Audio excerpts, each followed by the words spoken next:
హైకోర్టుకి గవర్నమెంట్ వెళ్ళింది, మేము 14,000 కోట్ల రూపాయలు ట్రాన్స్ఫర్ చేసేస్తామని. ఓకే, సిఎస్ గారు లేరు. ఆ తర్వాత ఆ రోజు రాత్రి సింగిల్ పేజీ జడ్జిమెంట్ వచ్చిన తర్వాత ఈసీ రకరకాల డీటెయిల్స్ అడిగి చివరికి వద్దని చెప్పింది. ఓకే, ఆ రోజు ఒకవేళ సిఎస్ కానీ ఈసీ కనుక గో హెడ్ అని సిఎస్కి చెప్పుంటే నిజంగా ఆయన దగ్గర 14,000 కోట్లు, కనీసం ఆయన ఇంతకుముందు 4,000 కోట్లు ఇచ్చేసామని చెప్పారు, 10,000 కోట్ల 10,166 కోట్లు అంత డబ్బు ఆయన దగ్గర ఉందా?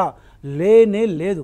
డబ్బులు లేకుండానే తన చేతిలో ఏమంటారు ఏగాని చిల్లి నయా పైసా కూడా లేకుండానే దొంగ లెక్కలు చెప్తూ మేమేదో ఏమంటారు ట్రాన్స్ఫర్ చేసేసామని ప్రజలను ఇన్ఫ్లుయెన్స్ చేయడానికి ట్రై చేశాడు. ఎందుకు ఇంత ఖచ్చితంగా చెప్తున్నానంటే 13వ తేదీ అయిపోగానే మీ ఇష్టం మీరు కదా, 14వ తేదీ 4,000 కోట్ల రూపాయలు అప్పు తెచ్చుకున్నాడు సిఎస్.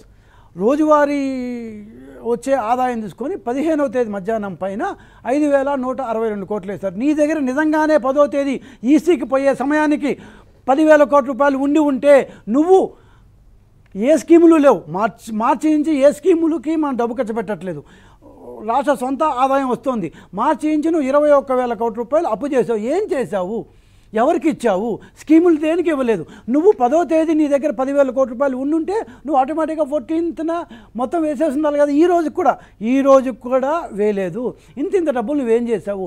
ఆ రోజు 10వ తేదీ ఎలక్షన్కి 2 రోజుల ముందు సీఎస్ స్థానంలో ఉన్న వ్యక్తి, గౌరవప్రదమైన సీఎస్ స్థానంలో ఉన్న వ్యక్తి, చీఫ్ సెక్రటరీగా ఉన్న వ్యక్తి, he try to influence the electorate.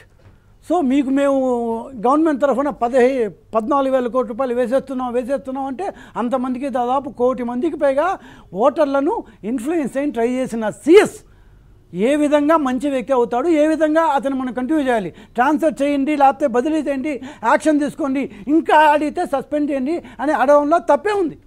We're definitely మేము దానికి కట్టుబడి ఉన్నాం. ఆయన దాన్ని ఉగ్రవాదం అనుకుంటే ఆ ప్రకారం మీరు ఎలక్షన్ అయిపోయిన తర్వాత రోడ్లకి దాన్ని గోడలు కట్టేశారు. దాన్ని ఎవరిని ఇదే పల్నాడులో బహుశా రామకృష్ణారెడ్డి గారు మర్చిపోయారేమో, గోడకి అడ్డంగా రోడ్లు కట్టేసారు జాలు పోనీయకుండా. అట్లాంటివి ఉగ్రవాద చర్యలు. మేము డిమాండ్ చేస్తున్నాం, మీ సిఎస్ ఇట్లంతా చేశారు.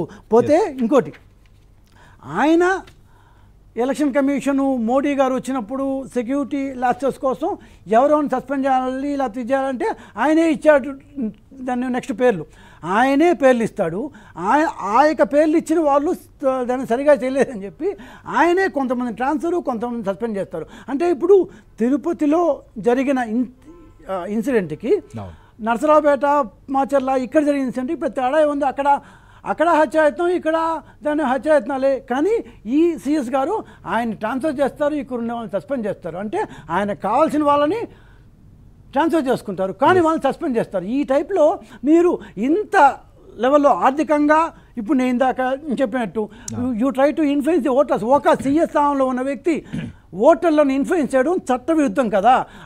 అదేవిధంగా ఈ టైప్లో ఐపీఎస్ ఆఫీసర్స్ని మీ ఇష్టం వచ్చినట్టు కొంతమందిని మాత్రం ట్రాన్స్ఫర్ చేస్తారు, కొంతమంది మాత్రం సస్పెండ్ చేస్తారు. అంటే అపాయింట్ చేసేది మీరే, మీకు ఇష్టం వచ్చిన ట్రాన్స్ఫర్ చేస్తారు, మీకు ఇష్టం వచ్చిన సస్పెండ్ చేస్తారు, దాన్ని ఈసీకి ఇస్తారు. సో లా అండ్ ఆర్డర్ పరంగా డీజీపీ వచ్చింది కరెక్ట్గా 1 month కాలేదు. So you are the sole incharge. మీరు సోల్ ఇన్ఛార్జ్గా ఉన్నప్పుడు ఇంత లెవెల్లో పోస్ట్ పోల్ జరిగినప్పుడు ఖచ్చితంగా మేము చర్య తీసుకోలేదా?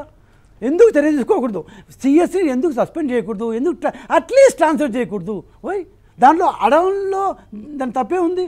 ఇప్పుడు ఒక థింగ్, 2019లో ఇదే రామకృష్ణారెడ్డి గారు, ఇదే జగన్మోహన్ రెడ్డి గారు అప్పుడు సిఎస్ని ట్రాన్స్ఫర్ చేశారే, అప్పుడు గుర్తురాలేదా? అప్పుడు దాని ఎలక్షన్కి వారం ముందు ఇదే అప్పుడు సిఎస్ని ట్రాన్స్ఫర్ చేశారు కదా. అప్పుడు అది చాలా మంచిగా కనిపించిందా? ఇప్పుడు చాలా చెడ్డ కనిపిస్తుందా? పాపం బాధలో ఆక్రోశం అన్నారు ఇందాక విక్రమ్ గారు. ఆ ఆక్రోశంలో ఆయన